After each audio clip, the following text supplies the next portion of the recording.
Thus, we made our way to the research facility inside the labyrinth. I permit you to show yourself. Come now, Diablo ordered. 7 demons appeared right after and knelt down. Behind them were 700 more that swiftly followed suit. Should I say that this was to be expected? There were 6 archdemons among the 7. The labyrinth had mechanisms that prevented the leakage of magicules, so anything that happened inside had minimal impact on the surface. That was why the demons were able to reveal all their ominous appearances. Speaking of which, the 7 in front of me were the ones Diablo personally recognized. They indeed had the presence of strong demons. Although one of them was a greater demon, he appeared to be a special case. Surely, he had some level of strength as well. I heard that this demon actively sought after a fight with Diablo, though Diablo promptly beat the crap out of him afterward. He had guts, which was good. On the other hand, it was never a good idea to challenge someone without knowing how dangerous they were. With that being said, he was definitely an oddball. According to Diablo, he had challenged him over and over again for some reason. This wasn't a problem about having guts or not. He was definitely an idiot. However, Diablo seemed to have taken a liking to this greater demon. Since Diablo liked him, I wasn't going to complain. Moreover, what I was more concerned about from the start were the 3 demons. Each of the 3 had 2 subordinate archdemons under their service. Beyond magical content alone, they definitely had more to them than what meets the eye. Answer. Demon race has no definite lifespan. As such, the older a demon is, the more combat experience it has. In the world of demons, they divide classes similar to how divisions between royalty and nobility work. Among them, the ruling class has enormous authority, which distinguishes them from other demons like night and day. Is that so? I've heard about the demon race having growth limits, and how they could at most only evolve to archdemon. After that point, instead of being judged based on their racial hierarchy, they were ranked based on their combat experience. The class that distinguished their true strength, one could say. Even though the demons may have similar magical content, each demon's fighting ability varied greatly. This included their knowledge, their ambition, and their willpower. The existence of a demon was established by combining these constructs. Furthermore, archdemons are also classified in terms of the year they were born. There were legendary demons who had lived for over 3,000 years, the prehistoric species. There were great demons who had lived for over 1,000 years, the ancient species. There were those who had lived for over 400 years or more, the medieval species. There were those who had lived for around 100 years, the early modern species. There were those who had lived for only around half the lifespan of most humans, the modern species. There were those who were just born, the late modern species. And lastly, the primordials, who were defined as the original demons. The extent of a demon's power is determined by the number of years they've lived. The ruling class refers to the ancient species and older, the equivalent of counts and their superiors. Thanks for the detailed explanation. Raphael sensei was kind enough to provide in-depth information on demons for me. Much appreciated. Well then, let's put this knowledge to the test by observing the demons in front of me. The 3 ladies who arrived first were among the ruling class, so let's assume the 6 archdemons here were younger than the ancient species. Did this mean that, apart from the 3 from before, Diablo was also an old demon that was ranked higher than Count? I had no clue before, but it looked like I had gotten my hands on an incredible companion. This realization sent shivers down my spine. It was then that Diablo began speaking with a smile. These fellows have great potential. I enlightened them about just how magnificent and amazing Rimuru-sama was, and they ended up crying and begging for the honor and privilege to pledge their loyalties to you. This was why I considered bringing them along. And so, Diablo laid out an engrossing tale. Although, I had the sneaking suspicion that he might have embellished the story a little bit there. I scrutinized these 7 demons. They probably did cry and beg, though I highly doubted whether or not they actually said anything about pledging their loyalty. After all, they showed signs of being roughed up here and there, especially the lower-ranked greater demon. I was amazed that he was even alive, given his current condition. In short, Diablo was concocting fables again. The 7 demons looked like they wanted to say something, but with their superior right next to them, they didn't dare speak up. They were pretty tame, probably because a certain someone had threatened them. From now on, we are the loyal servants of Demon Lord Rimuru-sama. We await your commands. The 7 demons simultaneously bowed their heads and pledged their fealty to me, prompting the 700 demons behind to mirror their actions. The synchronized kneeling of 700 demons was quite the sight to behold. Diablo smiled with satisfaction as he nodded, seemingly in approval. What a terrifying guy. I felt relieved that he was fortunately on my side.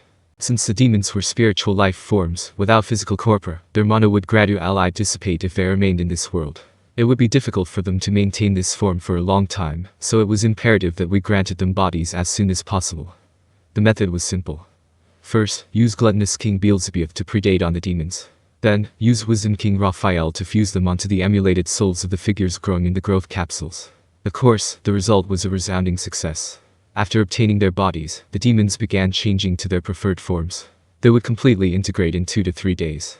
However, there were problems with the 3 demonesses. I felt that it was inappropriate to give them the same treatment as their subordinates. They were Diablo's old friends, so I might as well give them some special privileges. After all, they were gorgeous. It was time for me, a scholar of beauty, to shine. I wanted to remove their demonic characteristics, while preserving their current charming appearances. I preferred that they look more like humans. And with Raphael, it would be a piece of cake, which was why I proposed my assistance. Do you need me to adjust the appearance for you? I offered. Could you really? That would be great. Then, please indeed help us with it. The white-haired beauty smiled and accepted my proposal. The other 2, witnessing this, also allowed me to amend their bodies for them. I readily agreed and commenced with modifications. It was a difficult task to change the exterior while preventing the skeletons from being affected. However, with my hands' precise movements and Raphael's flawless calculations, resculpting the 3 demonesses' appearances was relatively straightforward. For them, once they grew accustomed to their skeletons, they would be able to control the flow of their own magicules and perfectly reproduce their self-image. I could also slip them some extra goodies. I mixed gold into the magisteel skeletons and turned them into orichalcum. Since these were Diablo's close friends, I could at least do this much for them. Gold was a widely used universal metal in this world as well. Its compatibility with magicules was excellent. In addition, not only its strength, but also its overall quality was above that of magisteel. The 3 ladies all praised how beautiful the skeletons looked. They were eminently well received. Thank you so much, Rimuru-sama. Seeing how happy they were, I felt decidedly satisfied as well.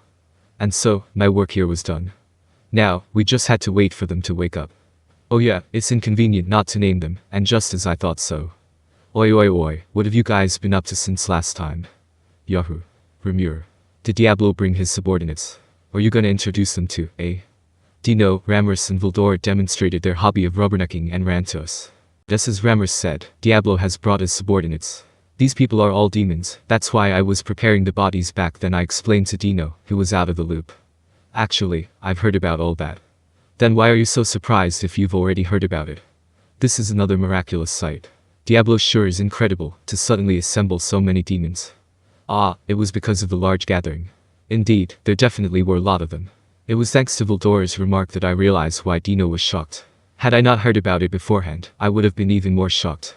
No, that's not all. I was kind of scared as well, since the 3 over there seemed to have lived for a long time. Ramiris admitted with a flabbergasted expression, while Dino nodded along. Oh, they appear to be the ancient species of the ruling class.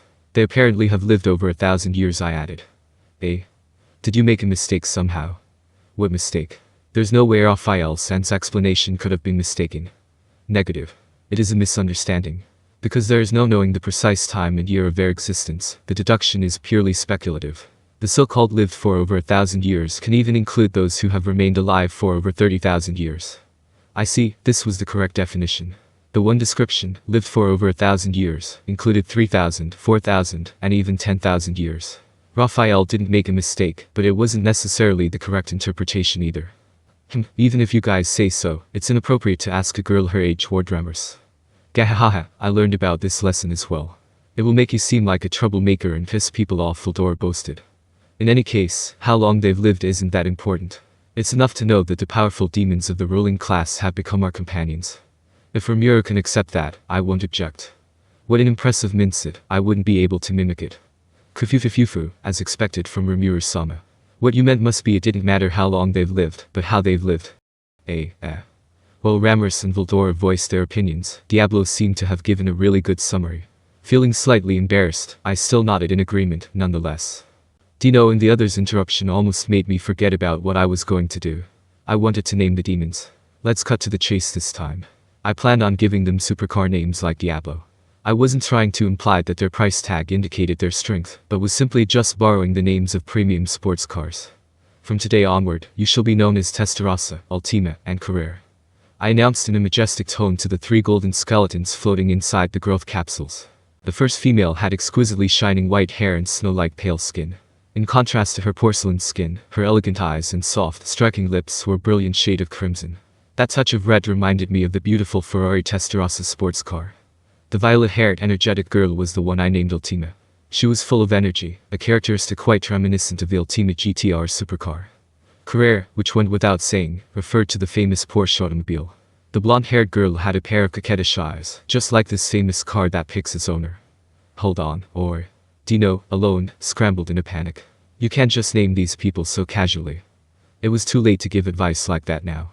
There was no use panicking at this point. Look at Ramiris and Valdor. They weren't the slightest bit freaked out. Isn't he always like that? It's normal for Rimuru to do something like this. And so on and so forth.